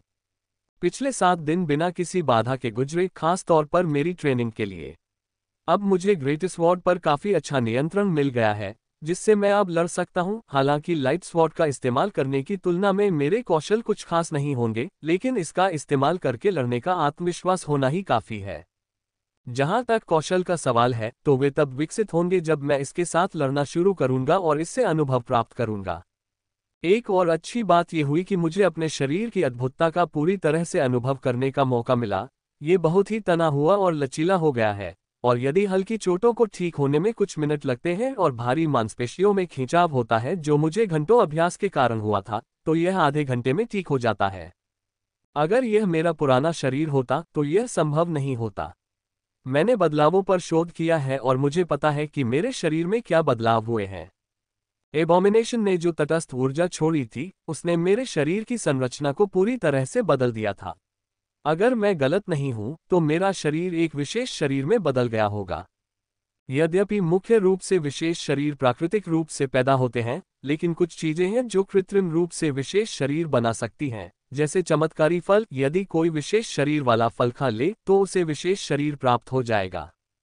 मुझे लगता है कि तटस्थ ऊर्जा ने मेरे शरीर को एक विशेष शरीर बना दिया है, जिससे इसे लचीलापन, तनाव, आत्म चिकित्सा मिली है। ये सभी चीजें मुझे विश्वास दिलाती हैं कि मेरे पास एक विशेष शरीर है। एक विशेष शरीर होने के बारे में मेरा इतना आश्वस्त होने का कारण मेरी आत्मा है। शरीर में तो काफी परिवर्तन किए जा सकते हैं, लेकिन आत्मा में परिवर्तन करना बहुत कठिन है। मैं कह सकती हूँ कि यह लगभग असंभव है, लेकिन घृणा ने ऐसा क्यों किया, इस पर मुझे सोचने की जरूरत नहीं है, क्योंकि इसका उत्तर बहुत ही सरल है। वह मेरे शरीर पर कब्जा करना चाहता था, लेकिन एशलिन के कारण वह ऐसा नहीं कर सका। ये देखकर कि अब मुझमें चलने के लिए पर्याप्त ऊर्जा आ गई है, मैं प्रशिक्षण हॉल से बाहर निकलने ही वाला था कि मेरी नज़र मेरे सामने हो रहे आश्चर्यजनक परिवर्तन पर पड़ी, जिसने मेरे अंदर सदमे की लहरें पैदा कर दी। गुंबद के अंदर हर जगह बैंगनी रंग की बिजली चमक रही है। कुछ बिजली के बोल्ट बाल के समान पतले हैं, जबकि अन्य मेरी बांह से भी मोटे हैं। और हर चीज के केंद्र में रेचल है, जो अभी भी बैंगनी कोहरे में ढकी हुई है और बिना किसी नुकसान के केंद्र में बैठी है। इन चीजों ने मुझे चौंकाया नहीं, क्योंकि ये कुछ दिनों के लिए एक सामान्य दृश्य थे। जिस चीज ने मुझे चौंकाया वह शुद्ध सफेद पंख थे जो उसके पीछे दिखाई दे रहे थे। उसके पीछे के पंख पवित्र लग रहे थे, क्योंकि वे पवित्रता के प्रतीक थे, और कुछ भी उनकी पवित्रता को कलंकित नहीं कर सकता था। लेकिन पवित्रता केवल वह भावना नहीं है जो वे उत्सर्जित कर रहे हैं, उनमें कुछ खतरनाक भी है। जैसे कि यदि किसी ने कोई अवैध या बुरा काम किया हो, तो वह अपने साथ ईश्वर का क्रोध भी ले आएगा। उन्हें देखकर ही मैं उनकी पूजा करने लगा और साथ ही उनसे डरने लगा। ये पहली बार है जब मैं ऐसा कुछ महसूस कर रहा हूँ। जैसे जैसे मैं उन्हें देखता रहा, मैंने उनकी स्थिति में कोई बदलाव नहीं देखा, लेकिन अचानक एक बदलाव हुआ। गुंबद के चारों ओर जो बैंगनी बिजली थी, उसने अपना आकार बदलना शुरू कर दिया। वे रून और प्राचीन रून में बदलने लगे। ये देखकर मुझे आश्चर्य हुआ, लेकिन अचानक मैंने देखा कि मैं जहां था, वहां से 2 कदम पीछे था और मेरा शरीर पूरी तरह पसीने से भर गया था, जिसमें मेरे कपड़े भीग गए थे। क्या हुआ था? मैंने खुद से पूछा, इससे पहले कि मैं समझ पाता कि क्या हुआ था। मैं बिजली की चमक को देखता रहा, क्योंकि हमारे बीच का रहस्यमयी बलक्षेत्र मेरी रक्षा कर रहा था। लेकिन मैंने यह नहीं देखा कि इन रूनों ने मुझे अनजाने में ही डरा दिया था, क्योंकि मैं अनजाने में ही 2 कदम पीछे हट गया था और मेरा पूरा शरीर पसीने से भीग गया था। मैंने कुछ गहरी सांसें ली और अपनी भावनाओं को नियंत्रित किया। उसके बाद पुनः प्रकाश को देखा, जो प्राचीन रूनों में बदल रहा था। इस बार मैंने प्राचीन रूनों को देखते हुए विशेष रूप से स्वयं पर ध्यान केंद्रित रखा। जब मैं ऐसा कर रहा था, मैंने देखा कि एक अदृश्य भय मेरे मन में घुस रहा है, जो मेरे पूरे शरीर में फैल रहा है, जिससे मेरा शरीर थोड़ा हिल गया और मुझे 1 कदम पीछे हटने के लिए मजबूर होना पड़ा। मैं पीछे हटने के लिए चौंक गया। मैं हैरान हूं, अगर मैं खुद पर ध्यान केंद्रित नहीं कर रहा होता, तो मैं फिर से अनजाने में कुछ कदम पीछे हट जाता। ये प्राचीन रून वास्तव में एक रहस्यमय बल क्षेत्र की सुरक्षा के साथ भी खतरनाक थे। रून ने अभी भी मुझे प्रभावित किया।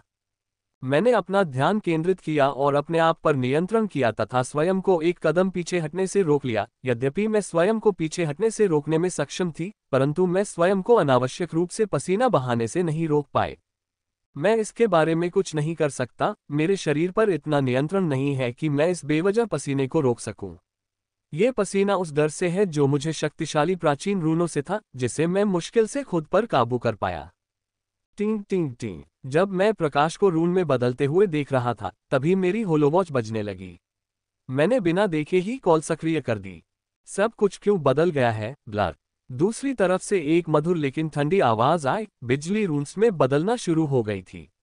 मैंने एक बहुत ही खूबसूरत लड़की के प्रोजेक्शन को देखे बिना जवाब दिया, जो रेचल के साथ कई समानताएं रखती थी। वह सारा है, राहेल की बहन। राहेल ने उसे जागृति अनुष्ठान के बारे में बताया था, इसलिए उसने मुझे हर कुछ घंटों में अपडेट के लिए फोन करना शुरू कर दिया। इसलिए परेशान करने वाले कॉल से थककर मैंने उसे फीड का एक लिंक भेजा और उसे अनुमति दी ताकि वह सब कुछ देख सके। ठीक है, जैसे ही कोई नया बदलाव हो मुझे सूचित करना, उसने कहा। मैंने कॉल काटने से पहले बिना किसी प्रतिबद्धता के उत्तर दिया। पहले हम दोनों एक दूसरे के साथ ठीक ठाक रहते थे या विनम्र लहजे में बात करते थे, लेकिन जब से मैंने उसकी बहन को डेट करना शुरू किया है, उसका स्वभाव मेरे प्रति थोड़ा ठंडा हो गया है। रेचेल की खातिर मैंने उसके साथ विनम्रता से व्यवहार किया, लेकिन मेरे प्रति उसका ठंडा रवैया देखकर मैंने विनम्र होना छोड़ दिया और उसके साथ वैसे ही बात की जैसे वह मुझसे करती थी, जिससे उसका मेरे प्रति और भी ठंडा व्यवहार हो गया। खैर, मुझे उस घमंडी कुतिया की बिल्कुल भी परवाह नहीं है, जो सोचती है कि मैं उसकी बहन के लायक नहीं हूँ। मैं उससे सिर्फ इसलिए बात करता हूँ क्योंकि वह रेचल की बहन है। अगर नहीं होती तो मैं उसके चेहरे की तरफ भी नहीं देखता, चाहे वह कितना भी सुंदर क्यों ना हो। कॉल कट करने के बाद मैंने देखा कि बात करते समय मैं अनजाने में एक कदम पीछे हट गया था। बस एक छोटी सी चूक हुई थी और मैं फिर से उन रूनों से हार गया। खैर, मैं खुद को बहुत ज्यादा दोष नहीं दे सकता क्योंकि इन रूनों की संख्या बढ़ती जा रही है, मेरे ऊपर उनकी शक्ति भी बढ़ती जा रही है। जब सारी बिजली रूनों में बदल गई तो मुझे आश्चर्य हुआ कि क्या मैं दीवार से टकराने से खुद को रोक पाऊंगा। मैंने कुछ गहरी सांसें ली और अपने मन को शांत किया। मैंने इन रूनों की शक्ति के विरुद्ध अपने मन को प्रशिक्षित करने की योजना बनाई। उस गहरी अंधेरी दुनिया में घृणा के विरुद्ध मैं मानसिक दृढ़ता की आवश्यकता को स्पष्ट रूप से समझता था और चूंकि ऐसा सुनहरा अवसर मेरे सामने आया था, इसलिए मैं मूर्ख नहीं बनूंगा और इसे अस्वीकार नहीं करूंगा। शांत मन से मैंने सीधे उन प्राचीन रूनों को देखा जो बिजली से बन रहे थे। जैसे ही मैं इसे देख रहा था, मैंने देखा कि मेरा शरीर बहुत सूक्ष्म स्तर पर कांप रहा था, एक कदम पीछे हटना चाह रहा था और एक कदम पीछे हटने की यह मजबूरी बढ़ती जा रही थी क्योंकि अधिक से अधिक बिजली रूनों का आकार ले रही थी। अपने आप को एक कदम पीछे हटने से रोकना कठिन होता जा रहा है। अब मैंने रून्स को देखना भी बंद कर दिया है कि क्या मैं देखता हूं या कोई मामूली अंतर करता हूं, क्योंकि अदृश्य शक्ति सर्वदिशात्मक है और एक अंधे व्यक्ति को भी प्रभावित करती है। इसलिए मैंने अपनी आंखें बंद कर ली और अपना सारा ध्यान उस अदृश्य भावना पर केंद्रित कर दिया जो मुझ पर हावी हो रही थी। मैंने बहुत पहले ही इसका विरोध करना बंद कर दिया था और मैं जानता हूं कि विरोध करने से यह मुश्किल हो जाएगा और मुझे जल्द ही एक कदम पीछे हटना होगा। इस अदृश्य अनुभूति की तुलना उफनती नदी से की जा सकती है और आपका मन उसमें डूबा हुआ है। चाहे आप कितना भी साइकिल चला लें, आप लंबे समय तक साइकिल नहीं चला पाएंगे और इसके बहाव में डूब जाएंगे। लेकिन इसके बजाय आपने प्रतिरोध नहीं किया और प्रवाह को अपने साथ ले जाने दिया, संतुलन बनाए रखने के लिए अपनी सारी ऊर्जा का उपयोग किया। इस बात की काफी अच्छी संभावना है कि आप उग्र नदी में जीवित रहने में सक्षम होंगे जब तक कि आप अपनी सीमा से बहुत अधिक ऊपर नहीं जाते। मैंने इस रणनीति का प्रयोग किया और उफनती नदी पर सवार हुआ, लेकिन जल्द ही उफनती नदी का प्रवाह इतना बढ़ गया कि मैं अपना संतुलन बनाए नहीं रख सका और डूबने के बहुत करीब पहुंच गया। ऐसा कुछ हुआ था क्योंकि अदृश्य दबाव इतना बढ़ गया था कि मैंने एक कदम पीछे हटने के लिए अपना पैर उठा लिया। मैंने सोचा कि मैं एक कदम पीछे हट जाऊंगा, तभी अचानक मुझे एक जानी पहचानी गर्माहट महसूस हुई जो मेरे ऊपर छा गई और मैं अपनी नाव को उफनती नदी में संतुलित कर रहा था। वह हल्की पवित्र चमक फिर से मेरे सीने में उभर आई थी। @oval_com। इस गर्मजोशी भरे एहसास के साथ मैं अदृश्य ऊर्जा के प्रवाह में आगे बढ़ रहा था, तभी अचानक मुझे महसूस हुआ कि दृश्य गति के साथ इसकी तीव्रता कम होती जा रही है।